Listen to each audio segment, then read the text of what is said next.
Hi viewers, welcome to our channel. Elon Musk గారు ఆంధ్రప్రదేశ్ రానున్న నేపథ్యంలో అక్కడ ప్రభుత్వం ఒక ఇన్విటేషన్ ట్వీట్ రూపంలో ఒక ఇన్విటేషన్ అయితే ట్వీట్ చేసింది. అయితే దీనికి హీరోయిన్ పూనం కౌర్ గారు ఒక కౌంటర్ ఇచ్చారు. అసలు వీళ్ళేం ట్వీట్ చేశారు, ఆమె ఎందుకు ఇన్వాల్వ్ అయ్యి ఆమె ఎందుకు కౌంటర్ ఇచ్చింది? సో ఇదే అంశం మీద డిస్కస్ చేయడానికి ప్రజెంట్ మనతో పాటు సీనియర్ జర్నలిస్ట్ జయదేవ్ గారు వారితో ఒకసారి డిస్కస్ చేద్దాం. సార్ నమస్కారం. సార్ నమస్తే అండి. సార్, ఎలన్ మస్క్ గారు ఇండియా రాబోతున్నారు. ఆ నేపథ్యంలో ఆంధ్రప్రదేశ్ కూడా ఒకసారి విజిట్ చేయబోతున్నారని చెప్పేసి అక్కడ ప్రభుత్వం ఒక ఇన్విటేషన్ రూపంలో అంటే ఈయన రాబోతున్నారు వెల్కమ్ చెప్తూ ఒక ట్వీట్ చేసింది.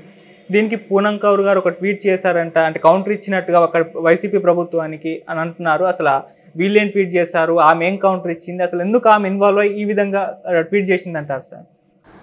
అది ఇంతకుముందే చూశాను నేను కూడా. ఎలన్ మస్క్ గారు ఇప్పుడు ఆంధ్రాకి వస్తున్నారు, ఏదో పెట్టబోతున్నారు, లేదంటే వస్తే అన్నీ బాగున్నాయి నచ్చా అనుకుంటే పెట్టుబడులు పెట్టే అవకాశం ఉంది అనేది ఒక బూచి అని చెప్పొచ్చు. ఎందుకంటే 5 ఏళ్ళు ఊరుకొని మొన్న డిఎస్సి వేశారు. ఎందుకంటే అంటే డిఎస్సి ద్వారా వచ్చే నోటిఫికేషన్ అమౌంట్ కూడా, ఎందుకంటే మొన్న ఒక 1 మంత్ బ్యాక్ కూడా చూస్తే అమరావతిలో హైకోర్టుకు సంబంధించిన 47 కోట్లు ఎంతో నిధులు మంజూరు చేస్తే సెంట్రల్ న్యాయశాఖ, దానికి ఇంకో 40 కోట్లు 30 కోట్లు కలిపి అదనపు భవనాలు కట్టాల్సిందని కూడా తినేశారంట. చూడండి, కోట్లు బిల్డింగ్లు కట్టాల్సిన అమౌంట్ తినేస్తే ఇవన్నీ వాళ్ళకి ఒక లెక్క ఏంటండి. సో ఇప్పుడు డిఎస్సి ఎందుకు, 5 ఏళ్ళు ఏం జాబులు వేయలేదు కదా, ఓట్ల కోసం డిఎస్సి. ఆ డిఎస్సి ఏమో అవుతుందా? అవ్వదు. నెక్స్ట్ అలాగే ఇప్పుడు ఎలన్ మస్క్ గారు ఈయన వస్తే ఏం చేస్తాడు? ఈయన ఎవరికి ఇది అవుతారు? అయితే ఎలన్ మస్క్ గారు మొత్తానికి ఎవరు పెట్టారు బాబు, నువ్వు జస్ట్ వెళ్ళిపోరా బాబు, కావాలంటే పెట్టకపోయినా పర్వాలేదని బతిమాలుకున్నారో ఏదో జరిగింది.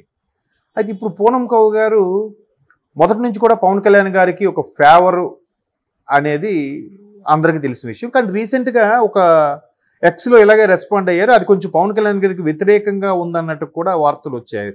అది గుర్తు రావట్లేదు ఆ స్టేట్మెంట్ ఏంటని. ఇకపోతే రీసెంట్గా ఇప్పుడు లేటెస్ట్గా ఆవిడ ఇచ్చిన స్టేట్మెంట్ ఏంటంటే, మన రాష్ట్రానికి వచ్చి పెట్టుబడులు పెడతారో లేదో తెలియదు కానీ రాష్ట్రాన్ని విజిట్ చేయబోయే ఎలన్ మస్క్ గారు కూడా 3 పెళ్ళిళ్ళు చేసుకున్నాడు, అది మీకు అభ్యంతరం లేదు కదా అన్నది. ఎంత పెద్ద డైలాగ్ అండి అది. సింపుల్ సెంటెన్స్, ఒకే సింపుల్ సెంటెన్స్. అది ఇప్పుడే కూడా చూశాను, ఈ గాట్ 3 మ్యారేజ్. అది మీకు ప్రాబ్లమా కాదని ఆ సెంటెన్స్ నాకు చెప్పడానికి రావట్లేదు. అంటే అర్థం ఏంటి, మీరు ప్రతిదీ పోలవరం 70% అయిన పోలవరాన్ని 30% మిమ్మల్ని పూర్తి చేశారా? వీడు 3 పెళ్ళిళ్ళు చేసుకున్నాడు. మీరు ఒక్క ఉద్యోగం కూడా జాబ్ మేళాలో ఒక్కడ కూడా తీయలేదు, 3 పెళ్ళిళ్ళు చేసుకున్నాడు, మమ్మల్ని ప్రశ్నిస్తాడా? బాబు, రాష్ట్రంలో అరాచకం బాగా పెరిగిపోయింది, దళితులను అసలు పట్టించుకోవడం లేదు, దళిత డాక్టర్ను సైతం సహా చంపేశారు, మీరు ఒక ప్రభుత్వమా? 3 పెళ్ళిళ్ళు చేసుకున్నావు, నీకెందుకు? అదే కదా, ప్రతిదీ ఏదడిగినా 3 పెళ్ళి, ఇదే ఆన్సరు. ఓరు బాబు, అది ఎందుకు అవ్వలేదు చెప్పు, ఇది ఎందుకు అవ్వలేదు చెప్పు, ఉన్న కంపెనీలను ఎందుకు ఎత్తిపోతున్నాయి అది చెప్పు. ప్రతిదానికి 3 పెళ్ళిళ్ళే ఏంటి? మంత్రులు, కామన్ సెన్స్ ఉన్నోళ్ళు, కామన్ సెన్స్ లేనోళ్ళు అందరూ అదే మాట. మరి అంతగా దుమ్మెత్తిపోసారా పవన్ కళ్యాణ్? మరి ఎలన్ మస్క్ 3 పెళ్ళిళ్ళు చేసుకున్నాడు కదా, మరి అటువంటి ఆయన వచ్చి ఇక్కడ పెట్టుబడులు పెట్టొచ్చా? వీళ్ళు ఇస్తారా? వీళ్ళందరూ నిఖార్సైన క్యారెక్టర్ ఉన్న మనుషులు కాబట్టి మరి 3 పెళ్ళిళ్ళు చేసుకున్న వాడికి రాష్ట్రంలో ప్రవేశించే అర్హత ఉండకూడదు కదా, అటువంటి వాడికి గౌరవించకూడదు కదా. ఎందుకంటే రోజా గారు కూడా గాడిదకి వచ్చినట్టు వచ్చే 50 ఏళ్ళు అంది ఆవిడ. చూడండి పదజాలం చూడండి. అంటే ఆవేశంతో ఏదోటి అనియాలి, అంతే అనియాలి, అన్న దృష్టిలో మెప్పు పొందాలి, అన్న మమ్మల్ని మెచ్చుకోవాలి. అంతేగాని మన స్థాయి, ఇప్పుడు అదే బొత్స సత్యనారాయణ ఉన్నారు, అంత దారుణంగా మాట్లాడారా? లేకపోతే ఇంకో మంత్రి జోగి రమేష్ ఎవరు ఉన్నారు, అంత దారుణంగా మాట్లాడారా? అలాగే ఆయన ఎవరు డాక్టర్ గారు ఉన్నారు, ఆయన ఎవరు మాట్లాడారా? తర్వాత ఆర్థిక మంత్రి ఉన్నాడు, ఆయన ఏం అలా మాట్లాడారా? ఈ 3-4 ఎందుకు అంతగా నోటుకు వచ్చినట్టు ఆడు ఈడు సన్నాసి గాడిద ఏమిటా పదజాలు? మరి అలాగ మాట్లాడుతున్నప్పుడు 3 పెళ్ళిళ్ళు చేసుకున్నాడు. నిన్నటికి మొన్న ఆయన ఎవరు పోతిన మహేష్, ఆయనకి సీట్ ఇవ్వలేదని చెప్పి పిఠాపురంలో ఆయన పార్టీ ఆఫీస్ ఓపెన్ చేస్తానని చెప్పగానే పార్టీ ఆఫీస్కి 3వ పెళ్ళంతో వెళ్తాడా 4వ పెళ్ళంతో వెళ్తాడా అని ఆయనకు వచ్చినాయి. ఆయన కూడా అడిగేసేవాడే. మరి ఎంత ఉన్నప్పుడు అట్లా పెళ్ళిళ్ళు ఎక్కువ చేసుకునేవాడు అనర్హుడుగా, చేతకానోడుగా, దద్దమ్మగా ఫీల్ అయిన వీళ్ళు ఎలన్ మస్క్కి అసలు ఆహ్వానం పలకూడదు, వెళ్ళకూడదు కదా. సో అంటే అలాంటి భావం వచ్చేలాగా సింగిల్ సెంటెన్స్లో ఆవిడ ఎంతో అద్భుతంగా చెప్పింది పూనం కౌర్ గారు. అసలు నిజంగా ఆవిడ చాలా అంటే మేధావి, సోషల్ యాక్టివిస్టు, మహారాష్ట్ర అనుకుంటా ఆవిడది ప్రాపరు. చాలా బాగా ఆవిడ కలవాలనుకుంటే ప్రధాని మోదీ దగ్గర నుంచి మన గల్లీలో ఉండే కార్పొరేటర్ వరకు కూడా అవలేలుగా కలుస్తుంది. ఆవిడ పోస్టులు, ఆవిడ ఎక్స్లో ఆవిడని ఫాలో అయ్యి చూస్తే రీసెంట్గా ముర్ము గారిని కూడా కలిసింది, రాహుల్ గాంధీతో కలిసి ఆవిడ వివరించింది అన్ని రకాల. మరి ఆవిడ నెట్వర్క్ ఏ రేంజ్లో ఉందో చూడండి అసలు. బట్ మన దగ్గర ఏంటంటే జస్ట్ మనం ఇవిడ ఏదో హీరోకి చెల్లెలుగా యాక్ట్ చేసింది, ఏదో ఒక సినిమా చేసింది, ఎస్వి కృష్ణారెడ్డి సినిమాలో హీరోయిన్గా చేసింది ఫస్ట్ సినిమా, శ్రీకాంత్ హీరో, గుర్తు రావట్లేదు. అందులో దెయ్యాలన్నీ కలిసి ఆ విలన్ని ఏడిపిస్తాయి అన్నమాట. అలాగా తర్వాత హీరోలకు చెల్లెలుగా కొన్ని పాత్రలు, గెస్ట్ రోల్గా కొన్ని పాత్రలు చేశారు ఆవిడ. అవి ఏముందిలే మన దగ్గర సైడ్ అయిపోయారు కదా, మనందరికి చిన్న చూపు మన వాళ్ళందరికీ. కానీ ఎప్పుడు ఎవరిలో ఏ టాలెంట్ ఉంటుందో ఎవరు చెప్పగలరు? ఆవిడ అసలు ఆవిడ రేంజ్, మీరు ఆవిడని ఫాలో అయితే సోషల్ మీడియాలో ఆవిడ రేంజ్ ఏంటని అర్థమవుతుంది.